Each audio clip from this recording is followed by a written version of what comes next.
Good morning, and welcome to this morning's episode.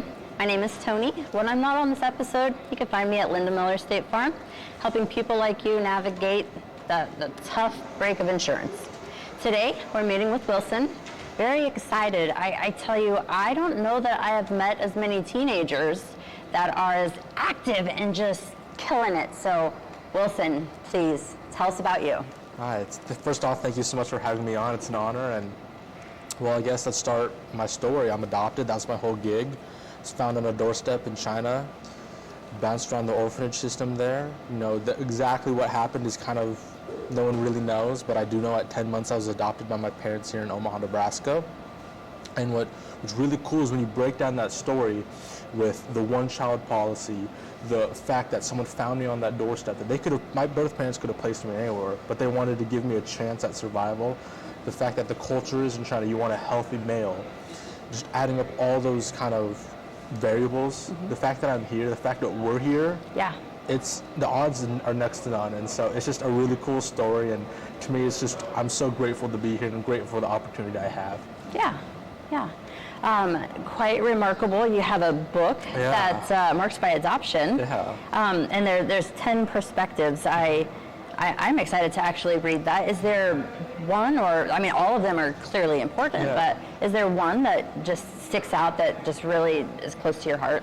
Yeah, I think one that's really close to my heart is the one that's saying like adoptees have identity challenges. A lot of people in adoption who I've spoken to really attribute their work to the birth parents. I know I did. That whole adage of my birth parents didn't want me, am I good enough for anybody else? And just kind of growing up with that mindset, it didn't have the best effects. So I think that one really speaks out to me because it's what controlled my life for so long. But in the book we kind of cover why or how they could be feeling this, and it's just some ways to kind of overcome it and the ways I've found to overcome it in my life. Wow, okay. So that really reaches to, adoptee, like the children, but also to the parents that might be struggling with that. Do I adopt out? Do I have this baby? That's speaking to this, yes? Yeah, I wrote the book not just for adoptees. I wrote it for birth parents, for adoptive parents, for parents in general, and just for the, normal public, whoever wants to read it. I thought that I didn't want to focus on myself. I wanted to focus on what insights I've learned as an adopter myself and talking with other adoptive families. And just really hammer out a quick, short 2-hour read of 10 things just to not change your way of thinking, but open your mind to a new way of thinking of what you might not see in the movies of adoption might be accurate. Okay. But just a real version of kind of what's it actually like and how they could be feeling. Yeah, okay. And so I feel like when I was researching you a little bit, I was seeing that you were kind of all over the place right now. Yeah. Is there a certain place that you're just thriving and loving to be in? Yeah, I gotta say my university, I'm just down the street at Creighton, and thank God for, I'm a part of a scholarship committee called the Grit Scholarship, founded by the Hyder family, and we actually had an event last night where I was welcoming the new class this year who got it. And so just being there, being surrounded by great people, you can't walk from class to class. I can have a class next door to each other, but I'm still gonna have somebody to say hi to me, and just really just that supportive community that I know is going to help challenge me and elevate me. That's just a place where I love to thrive because I know it helps me get better. That's great. That's great. Have you gotten any feedback so far from people who have read your book? Yeah, the feedback has been kind of just surprising me at least. You don't really think about what feedback, you're so focused on getting the book out. But the feedback from parents, I've heard that it helped them understand what their child might be feeling. I've had adoptees reach out and say, I finally feel seen, I finally feel understood. But the one, group of people was the birth moms. I didn't anticipate that birth moms would be relating to this book, but I've had birth moms tell me that it's kind of, I don't want to say healed, but it gave them hope that the decision they made to place their child for adoption is a good one. Yeah. We're really easy to cast stones before we're in those spots, and I'm guilty of it. And really talking with these birth moms, you kind of don't realize how much goes into that decision. And that to have someone who, kind of live with the guilt of placing their child for adoption because they don't know what that child's life then will be like, to be able to have my book say, this gave me hope, this gave me comfort, I don't live with that guilt of that choice anymore. You can't beat that feeling. It's emotional, it just, it's almost given you purpose. Yes, it absolutely has been. You know, my adoption has been my purpose, and it's my why. It's why I wake up. It's why I do the hard things. It's why I reach out to families. It's my whole mission in life is to just help that same system I came from. Yeah, and I am positive that your family is very supportive. But is there something that something that they have done that just really helps to keep pushing you? Yeah, I mean, so funny thing is my parents are both huge introverts. So, I mean, I tell them I'm going to be on this podcast. They go, great, send it to us. We want to be hundreds of miles away from that camera. We don't want to be seen on that. So, hey, Mom, Dad. Yeah, that's always super funny.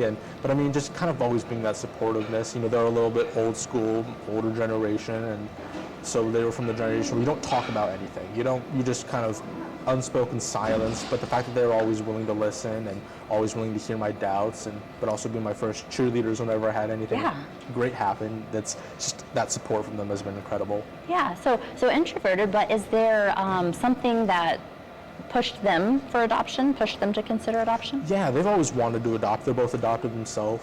So it's right? So just me, my mom, and my dad, and we're all adopted in our prospective families, and we're really an example that family is created by love, not by blood, and just being able to kind of understand from their own experiences what it was like. It's been super cool to not only, I think, help myself, but it's also helped them along their journey, because adoption doesn't go away. You're lifelong, and just seeing them kind of gain a new outlook on it since I started doing stuff, it's been incredible. Yeah. Okay. You were speaking to me about legislation or about something that was happening that maybe also inspired some of this. Could you speak more to that? So my senior year of high school, in December of 23, I had a mentor named Shannon Bingham invite me to testify for a resolution called LR 229 at the Nebraska State Capitol.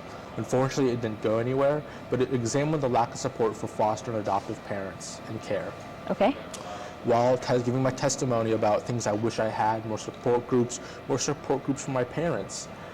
After I testified, one of the senators came up to me and said, I love your speech, it's very good, but don't wait for the government to create change, go out and do it yourself. Be the change. Be the change, yeah, and so it really stuck with me and I'll never forget it. And so I said, you know what, I will be that change, I'll give up an hour of playing, whatever Xbox game I'm playing at the time. Yeah. Let's go see if I can devote that time to help others. And from there, it's just kicked off unbelievable opportunities and just unbelievable things in my life to help me help others. What a great example to the youth, to the upcoming generation. Yeah, absolutely. Is there any advice that you would give them if they're sitting back and they're saying, well, I'm a teenager, like I can't do this? I mean, your age is your greatest strength right now. Everyone kind of older has kind of this mindset about the younger generation, and if you can really stick out, it's the easiest time to stick out right now. Yeah. And so that's why I took advantage of it. My advice would be to use two things. Find your why. My why is my adoption.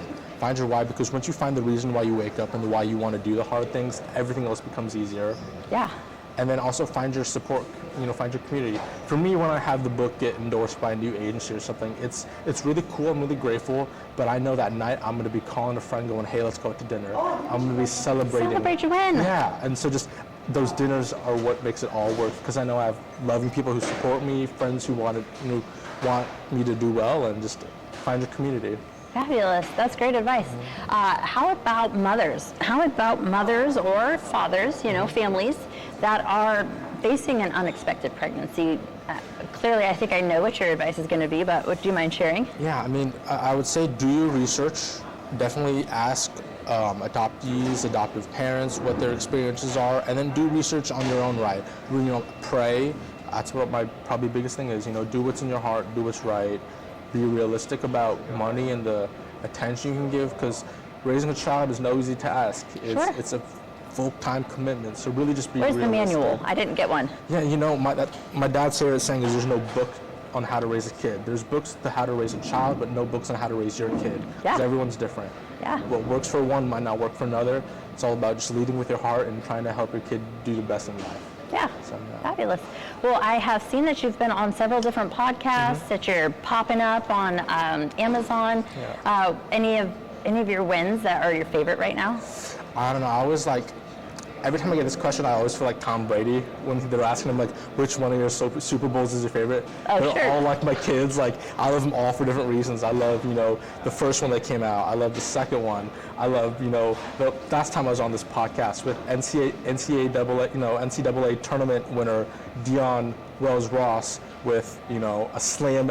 Hammer Slamma Jamma, that's also was probably one of the biggest Tough ones. act to follow. I did 100%, hear that this morning. One of the best podcasts, Mr. Dion. I'm like, learning from the best. I love it. I think I was maybe like 8 when it happened, but I just imagined Jordan tongue out, just on somebody. That's exactly how I imagined that. Yeah, hopefully Glenn will put in a picture of that for us. Yes, we could put do that in here. Absolutely. If we could find the dunk, that would be wonderful. Yeah, awesome. Well, let's see, what else is going on with you? Is there any big things coming up, any events that you're excited about? I know this, of course, and I'm going to be on a couple of other podcasts, and I'm going to be on a podcast, I think, Monday with a guy who's from the UK or in England, I believe. Wow. And so it's just making it worldwide. Global. And so, the biggest thing I'd want to put out is people kind of focus on the book, focus on that I wrote it. That's where it stops. So I wrote it with no publishing team, no editing team, no marketing team, no organization. It was just me and a Google Docs. Wow. So I was the publisher, I was the editor, I was the writer, I was the marketer, and so I knew it was really up to me. Passionate. Yeah. Go.